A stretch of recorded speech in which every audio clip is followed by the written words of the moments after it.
આજના સમયમાં લોકોની એક લાઈફસ્ટાઈલ એટલી ભાગદોડ અને સ્પીડવાળી થઈ ગઈ છે કે જેનાથી લઈ અને એક જગ્યાએ સ્ટોપ થવું, એક જગ્યા ઉપર એમને શાંતિ મેળવવી કે એ અત્યારે નથી મળી રહી. લોકો ફાઇનાન્સની પાછળ, બિઝનેસની પાછળ, અમુક ફેમિલી ઇસ્યુઝ હોય છે, અમુક બર્ડન હોય છે, મેન્ટલી ફિઝિકલી સ્ટ્રેસના કારણે આખો દિવસ માણસ ચિંતામાં રહે છે અને સ્ટ્રેસમાં રહે છે.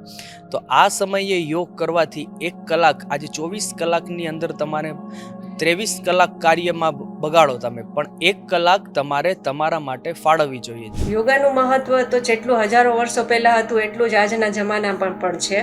પણ કેમ કે આપણી ફાસ્ટ લાઈફ અને મશીન સાથે આપણી જિંદગીના ટેવને હિસાબે આપણે યોગને ક્યાંય ને ક્યાંય પાછળ છોડી દીધો હતો. પણ એને ફરીથી અપનાવીને જીવનમાં એનો સાથે આપણું જીવન જીવવાથી ઘણા બધા ફાયદા થઈ શકે છે.